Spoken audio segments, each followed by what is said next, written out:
Ang Department of Agriculture naman mga kabrigada tiniyak na hindi apektado ang supply ng pagkain sa habagat at bagyo. Brigada Sheila Matibag, ibrigada mo! Brigada Live Report. Maliit na bahagi lang ng total production ang napinsalang mga tanim dahil sa pagtama ng bagyo at habagat.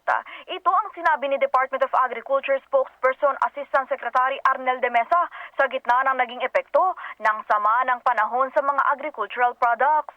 Sa panayam ng Brigada News FM Manila kay De Mesa, sinabi nitong hindi makaapekto sa produksyon ng pagkain ang production loss na naranasan bunsod ng bagyo. Lagi rin anyang dinaraanan ng bagyo ang Pilipinas, kaya inaasahan na nila ang ganitong mga losses. Hindi naman, Gavin Abner, kasi maliit lang na bahagi ito ng total production natin for the entire year. Opo. At ganitong mga losses, pag ganitong panahon, expected naman natin yan at saka kasama na doon sa mga expected losses natin every year.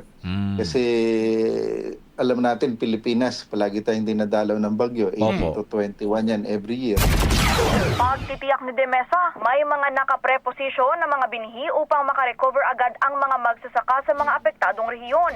Maliban dyan, ay nakahanda na rin ang Quick Response Fund at loan program para umalalay sa mga ito. In the heart of changing lives, ako si Brigada Sheila Matibag ng 15.1 Brigada News FM Manila. The Musical News.